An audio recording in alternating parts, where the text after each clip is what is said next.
सोचने का कौन सा ये ढंग है, मापदंड गुण नहीं अपितु रंग है। वर्ण से भला कहो क्या भेद है, सत्य भी स्याह झूठ भी सफेद है। उर में भेदभाव क्यों व्याप्त है, मानव होना ही नहीं पर्याप्त है। नमस्कार, मैं हूं राज शर्मा और आप देख रहे हैं SKL न्यूज़, जहां आज मैं बात करने वाला हूं एक ऐसे शख्स के बारे में जिसने महात्मा गांधी को प्रेरणा मानकर बिना हथियार उठाए रंगभेद और अन्याय के खिलाफ लड़ाई लड़ी। कालकोठरी में 27 साल संघर्ष करने के बाद राष्ट्रपति बने।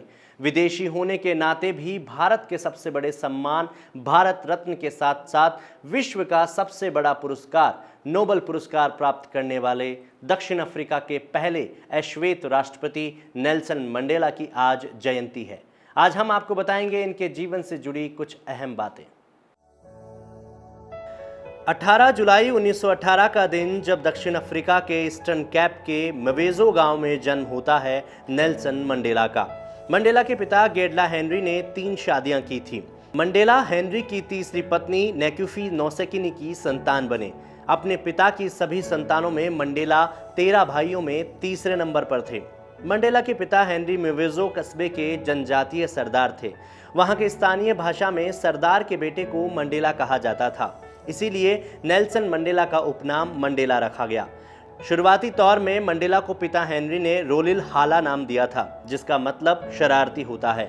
रोलिल हाला नाम से जब इनका दाखिला स्कूल में कराया गया तब वहां के टीचर ने मंडेला को नाम दिया नेल्सन। बस तभी से रोलिल हाला का नाम नेल्सन मंडेला हो गया।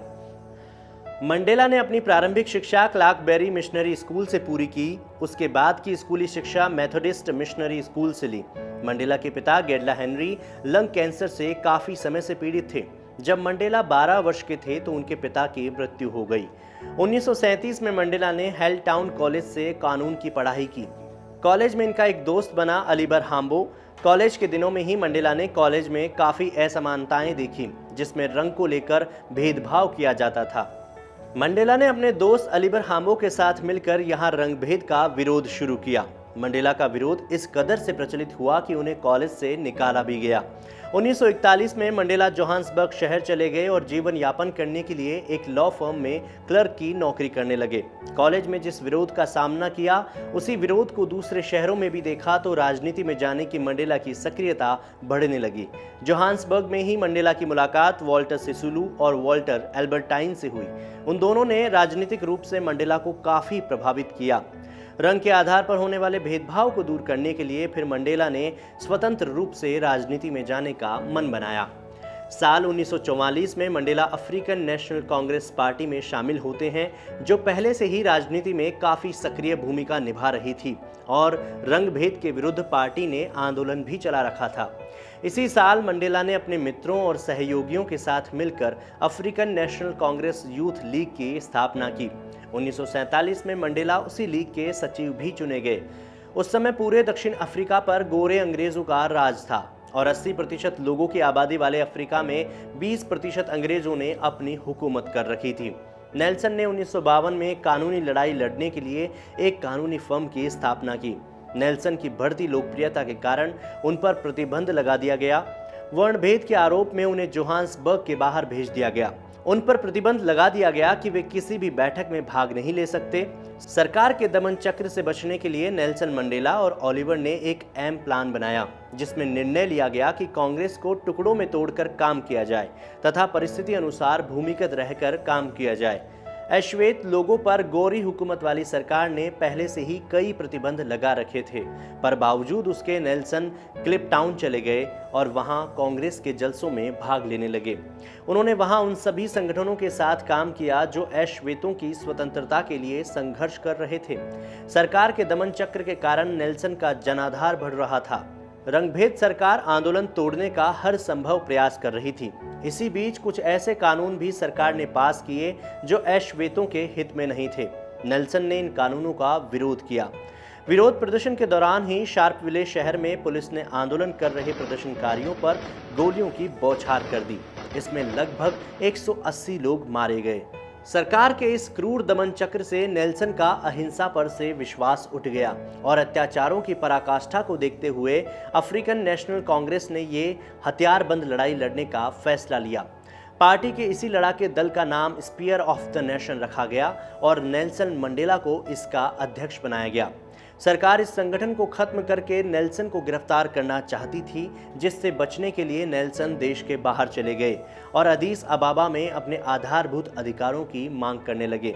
उसके बाद अल्जीरिया गए, जहां गोरिल्ला तकनीक का प्रशिक्षण लिया। तब उसके बाद 1956 में उनके साथ 155 कार्यकर्ताओं पर देशद्रोह का मुकदमा लगाया गया, जिसे 4 साल बाद 1961 में खत्म कर दिया गया। इसके लिए वो जेल भी गए थे। हालांकि बाद में उन्हें निर्दोष माना गया, लेकिन अगले साल यानी 5 अगस्त 1962 को मंडेला को मजदूरों को हड़ताल के लिए उकसाने के लिए और बिना अनुमति देश छोड़ने के आरोप में गिरफ्तार कर लिया गया। लगभग 2 साल उन पर मुकदमा चला। इस दौरान वो जेल में रहे। 12 जुलाई 1964 को उन्हें उम्र कैद की सजा सुनाई गई। सजा के लिए उन्हें रॉबिन द्वीप की जेल में भेजा गया, पर साहस हृदय वाले मंडेला का उत्साह सजा से कम नहीं हुआ। उन्होंने वहां भी अश्वेत कैदियों को लामबंद करना शुरू कर दिया। रॉबिन द्वीप की जेल में मंडेला को कोयला खनिक का काम करना पड़ा था।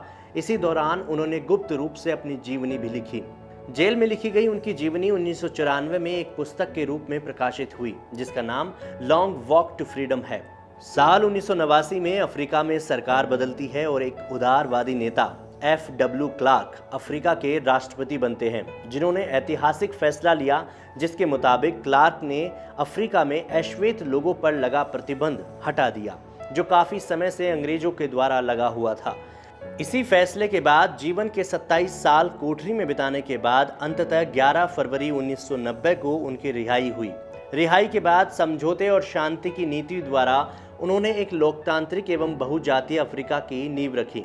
1990 में श्वेत सरकार से हुए एक समझौते के बाद उन्होंने नए दक्षिण अफ्रीका का निर्माण भी किया। वे दक्षिण अफ्रीका एवं समूचे विश्व में रंगभेद का विरोध करने के प्रतीक बन गए। 1990 में भारत ने उन्हें देश के सर्वोच्च पुरस्कार भारत रत्न से सम्मानित किया। मंडेला भारत रत्न पाने वाले दूसरे विदेशी हैं। इससे पहले मदर टेरेसा पहली विदेशी थी जिन्हें भारत रत्न दिया गया था। 10 दिसंबर 1993 में विश्व का सबसे बड़ा शांति पुरस्कार नोबेल पुरस्कार से भी इन्हें नवाजा गया। अफ्रीका के राष्ट्रपति FW क्लार्क ने जब अश्वेत लोगों पर प्रतिबंध हटाया, तो ये नियम भी बनाया गया कि अफ्रीका में अब सभी लोग, चाहे श्वेत हों या अश्वेत, सभी वोट डालकर सरकार बनाने में अपनी भूमिका निभा सकते हैं। इसके बाद जेल से छूटे मंडेला के भी राजनीतिक जीवन के रास्ते खुल गए। 1994 में दक्षिण अफ्रीका में रंगभेद रहित चुनाव हुए। अफ्रीकन नेशनल कांग्रेस ने 62% मत प्राप्त करके अफ्रीका में बहुमत की सरकार बनाई। इसी के साथ ही 10 मई 1994 को नेल्सन मंडेला अपने देश के सर्वप्रथम अश्वेत राष्ट्रपति बने। दक्षिण अफ्रीका के नए संविधान को मई 1996 में संसद की ओर से सहमति मिली, जिसके अंतर्गत राजनीतिक और प्रशासनिक अधिकारों की जांच के लिए कई संस्थाओं की स्थापना की गई। 1997 में वो सक्रिय राजनीति से अलग हो गए और 2 वर्ष के बाद उन्होंने 1999 में कांग्रेस अध्यक्ष का पद भी छोड़ दिया। दक्षिण अफ्रीका के लोग मंडेला को व्यापक रूप से राष्ट्रपिता मानते थे। उन्हें लोकतंत्र के प्रथम संस्थापक, राष्ट्रीय मुक्तिदाता और उद्धारकर्ता के रूप में देखा जाता था। 2004 में जोहान्सबर्ग में स्थित सेंटन स्क्वायर शॉपिंग सेंटर में मंडेला की मूर्ति स्थापित की गई और सेंटर का नाम बदलकर नेल्सन मंडेला स्क्वायर रख दिया गया। क्रांति की राह पर चलने वाले नेल्सन को लेकर उनका परिवार पहले से काफी चिंतित रहता था, इसीलिए उन्होंने उनकी शादी कराने की सोची थी। पर नेल्सन मंडेला 23 साल की उम्र में ही शादी से भागकर परिवार को छोड़कर जोहान्सबर्ग भाग गए। सबसे ज्यादा हैरानी की बात यह है कि शादी से भागने वाले मंडेला ने 3 शादियां की थी और अपनी 6 संतानों वाले उनके परिवार में 17 पोते पोती थे। नवंबर 2009 में संयुक्त राष्ट्र महासभा ने रंगभेद विरोधी संघर्ष में उनके योगदान के सम्मान में उनके जन्मदिन 18 जुलाई को मंडेला दिवस घोषित किया। 67 साल तक मंडेला के इस आंदोलन से जुड़े होने के उपलक्ष्य में लोगों से दिन के 24 घंटों में से 67 मिनट दूसरों की मदद करने में दान देने का आग्रह भी किया गया। 5 दिसंबर 2013 को फेफड़ों में संक्रमण हो जाने के कारण नेल्सन मंडेला की हॉटन जोहान्सबर्ग स्थित अपने घर में मृत्यु हो गई। मृत्यु के समय ये 95 वर्ष के थे और उनका पूरा परिवार उनके साथ था। इनकी कही हुई पंक्तियां आज भी युवा पीढ़ी को संघर्ष की ओर प्रेरित करती है। जब कोई व्यक्ति अपने देश और लोगों की सेवा को अपने कर्तव्य की तरह समझता है, तो उन्हें इस काम को करने में शांति मिलती है। मुझे लगता है कि मैंने वो कोशिश की है और इसीलिए मैं शांति से अंतकाल तक सो सकता हूँ। शांति दूत के रूप में जाने वाले अफ्रीका के गांधी नेल्सन मंडेला को उनकी जयंती पर SKL न्यूज़ की ओर से शत शत नमन।